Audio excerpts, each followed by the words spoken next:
후보 연설을 할 때 4대 세습을 끊겠다. 이런 네. 비슷한 말씀하시죠. 네. 그럼 무슨 뜻이죠? 그게 뭔가면 지금 김정은이가 자기 딸 김주애 예. 그게 앞으로 진짜 김주애가 후계 되겠는지 안 되겠는지는 모르겠지만 4대 세습으로 간다는 건 이제 명백합니다. 그래, 4대 세습은 간다 이거죠. 네, 명백히 갑니다. 예. 우리 애가 이거 할 거야. 예. 그래서 이런 지금 4대 세습으로 가는데 지금 북한 내부 보면 이 주민들이 이 4대까지 가는 걸 받아들이느냐 안 받아들이느냐 제가 본 정황상 받아들이기 대단히 힘들어합니다. 왜 힘들어하는가 하면 김정은 때까지는 김정은이가 처음 들어설 때까지는 약간 기대 반 실망 반이 좀 있었어요. 국민들이 그 북한 주민들이 기대는 뭔가면 아 그래도 스위스에서 공부했다니 예. 뭘 좀 뭐 달라지지 않을까 이렇게 생각했는데 듣고 보니 이건 뭐 김일성 김정일보다 더한 거죠. 그래서 아 이제는 세습은 이제는 끊어야 되겠다. 이게 이제 북한에서 확고하고 제가 4대 세습을 끊겠다고 한 이유 중에가 중요한 게 뭔가면 지금 북한 엘리트층의 가장 딜레마는 뭔가면 이런 겁니다. 이제 김정은 일시 일가는 이제는 안 되겠다라는 인식이 이제 많이 됐는데 예. 그렇다고 해서 김정은을 내던지면 김정은을 뒤집고 하면 과연 자유민주주의 우리 세력과 손을 잡을 수 있을까? 여기에 대해서 고민이 대단히 깊습니다. 예. 저도 그렇게 고민했어요. 예. 가령 이해하면 이겁니다. 예. 제가 탈북에서 한국으로 올 때 저는 한국에 가자 이렇게 이야기하는데 저희 집 사람은 한국에 못 오겠다는 거예요. 그래서 내가 왜 못 오겠느냐 가자. 그러니 저희 집 사람이 하는 말이 자기 가문은 김씨 정권을 만드는데도 일조했고 자기 할아버지가 김일성의 그 발산 물대국의 5명 중에 1명이었고 예. 또 500년 가문하면 북한에서 김씨 정권에 가장 충실했던 그런 가문입니다. 그런데 내가 남편 따라 한국에 오면 한국의 기득권 엘리트층이 받아줄까 나 같은 거 예. 그럼 불안감이 있겠네. 불안감이 있죠. 가는 곳마다 여기 빨갱이 집안인데 이게 자그만 한 집안에서 일어난 일입니다. 그렇죠. 그래서 내가 아니 그렇지 않아. 예. 이제는 한국은 민주화된 사회이고 모든 걸 법에 따라 하는 데고 당신과 같은 사람이 나와 함께 한국에 가면 그러면 이승만 대통령이 세웠던 우리 정부의 정통성을 인정해 주는 거다. 그렇지. 예, 그래서 가자. 그래 왔어요. 와서 보니 다 환영해 주는 겁니다. 그렇죠. 아, 잘 왔다. 우린 그런 거 안 따진다. 이제는 어차피 뭐 그런데 이게 지금 북한 엘리트층이 가지고 있는 딜레마입니다. 우리가 한국하고 손잡았을 때 지난 시기에 김일성, 김정일, 김정은하고 협력했던 걸로 해서 숙청당하고 불이익받고 뭐 지방으로 추방되고 이런 일을 안 당할까. 그런데 왜 그렇게 생각을 하냐면 북한은 역사 행정의 좋은 과정에서 오직 정권이 맛에 들지 않으면 다 처형 수청되는 것밖에 보지 못했습니다. 법에 따라 뭘 이렇게 한다. 이런 건 보지 못했습니다. 근데 저 같은 사람이 한국에서 큰 정치인이 되고 이렇게 되면 북한 엘리트층이 동요할 겁니다. 그렇죠. 네. 한국은 법이 돌아가는 사회이기 때문에 앞으로 우리가 김정은만 뒤집어 보면 새로운 그런 미래를 건설할 수 있겠구나. 그래서 저는 4대 세습 내가 나서 끊을 수 있다. 내가 이렇게. 이태분 참 중요한 말씀하셨는데 탈북해가지고 한국에 가면 찬밥 신세가 된다고 선전하는 게 우리 태의원의 존재로 해서 잘 안 먹히겠네. 그렇죠. 네. 그래서 실질적으로 내가 다 못 말하겠지만 제가 탈북한 이후에 제 동료들이 따라오지 않습니까? 아니 쿠웨이트 대리대사도 왔고 이태리 대리대사도 왔고 제 후배들이 계속 오고 있거든요. 또 다른 친구들도 왕고 있는데 본인들이 신분을 공개하지 않기 때문에 제가 말하기는 좀 그렇습니다. 예. 67년에 탈북했던 이수근이라는 사람을 아세요?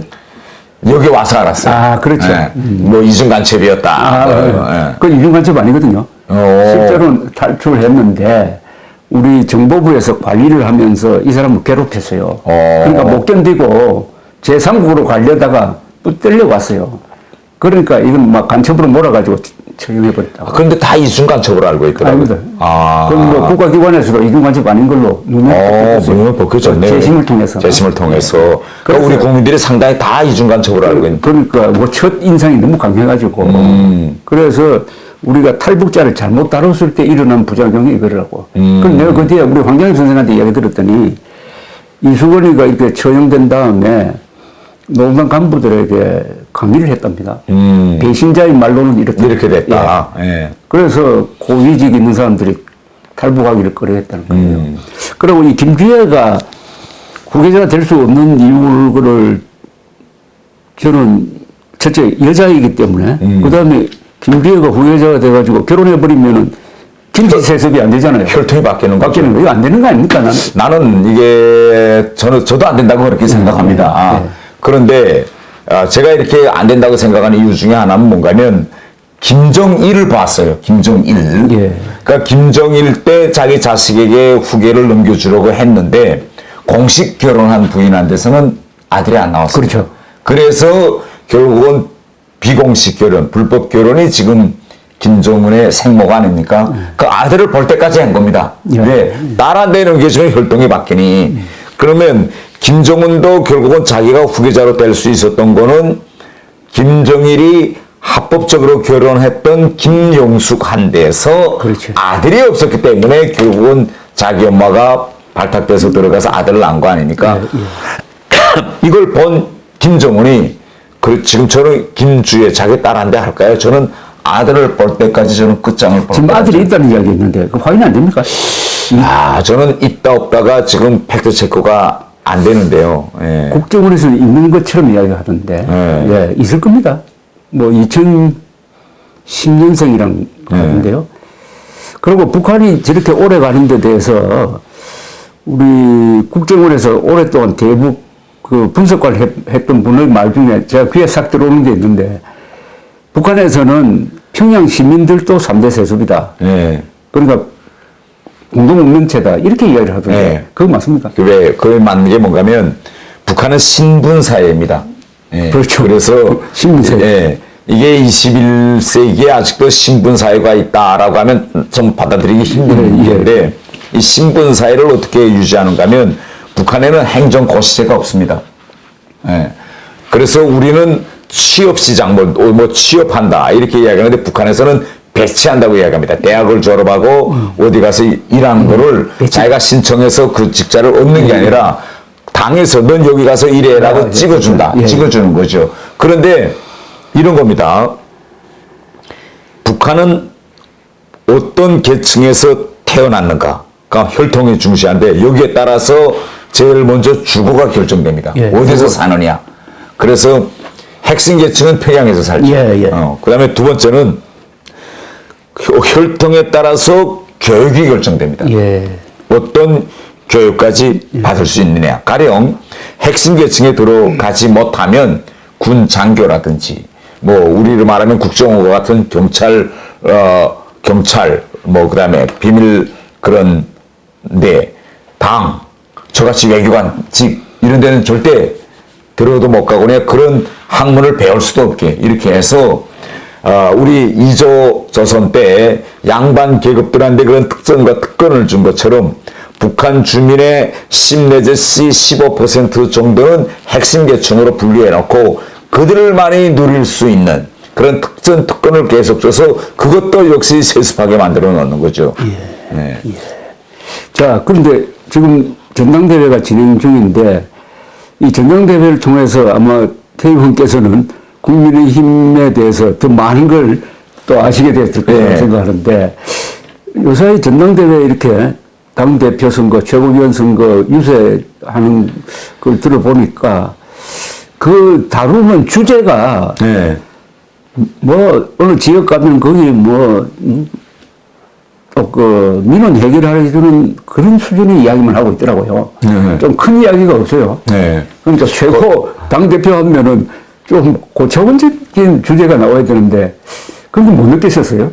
저도 좀 전당대회가 너무 네거티브 방향으로 좀 가고 정책 비전 토론 뭐 이런 문제가 진지하게 안 되는 데 대해서 대단히 안타까운데 왜냐하면 합동 연설한다라고 하면 연설 시간이 5분밖에 안 됩니다. 그렇죠. 5분 동안에 무슨 얘기를 하겠느냐. 5분 동안에 사람들께 쏙 들어가는 얘기를 해야 되는데 쏙 들어가는 얘기 하자니 정책 같은 건 좀 복잡하지 않습니까? 그러니까 맞아요. 그게 그러니까 문제죠. 할 수 없이 상대를 깎아내리는 이런 네거티브 공세밖에 할 수 없고 그래서 이런 점이 정말 대단히 좀 안타깝습니다. 예, 이게 좀 당원들 속에서 이렇게 되면 국민의힘이 정말 달라지겠구나라고 이제 귀에 쏙 들어오는 그런 정책적 대안이 좀 없는 것만 사실입니다. 최고위원 되시면은 어떤 일에 주력하실 생각입니까? 저는 우선 최고위원 되면요,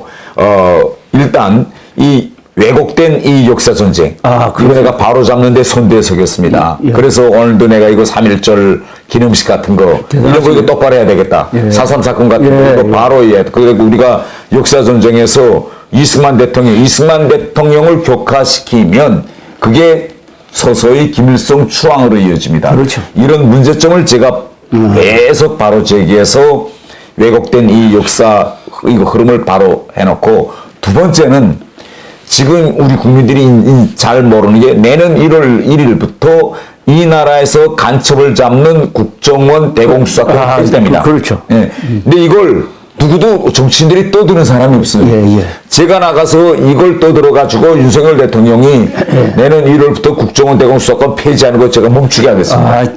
지금 보세요. 간첩단들이 이렇게 날치고 이러는데 이거 가만두면 되겠습니까? 이번에 이재명의 여러 비리 의혹들 중에서 저는 대장동이나 그다음에 위례, 그다음에 백현동, 그다음에 지금 쌍방울 정경유착, 이거보다도 가장 핵심은 뭐냐? 불법 대북 송금권입니다. 그렇죠. 상방울 경기도 유착된 아니 김정은이 우리를 죽이겠다고 저렇게 핵무기를 만드는데 거기다 돈을 가져다 바치는. 그것도 김영철이한테. 네, 김영철이한테 간첩을 들여보내는. 김영철이가 2010년 3월 26일 천안함 폭침할 때 정찰했죠. 김영철은 남북 경제협력 담당자가 아닙니다. 이 사람은 공작 담당자죠. 공작 담당, 대남 공작을 벌려서 우리 남한 체제를 무너뜨리는 주역입니다. 여기에 돈을 가져다 바치는 거예요. 그렇죠. 그러니까 이게 왜 가능한가 하면 점점 대공수사권을 폐지한다라고 시간을 딱 정해놨습니다. 1월 1일. 간첩들이 자신감 생기는 거예요. 이건 앞으로 해외 나가서 이런 짓을 해도 이제 모르게 됐구나. 그래서 이걸 제가 강하게 들고 나요. 이게 우리가 지금 이렇게 남북 체제되게 심각한데 이거 이거 잡는 대공수사권 폐지한다. 이거 좌파들이 지금 말도 안 되는 거 하고 있는 겁니다. 이거 제가 이제 바로 이제 하고, 그 다음에 세 번째로서는 지금 우리가 남북 관계가 중요한 게 저같이 대북 전문가가 지도부에 들어가야 되는데, 지금 우리가 보세요. 국회에서 가장 중요한 게 북한 인권 문제가 아닙니까? 인권재단을 못 만들고 있습니다. 좌파들이 저렇게 반대해서. 제가 당에 가면 당이 이걸 왜 법도 다 나와 있는데, 이걸 강하게 들고 나가서 이거 북한 인권재단 이거 만들어내고, 그 다음에 내년 총선에서 우리가 이겨서 바로 김여정 하명법 있지 않습니까? 대북전단금지법.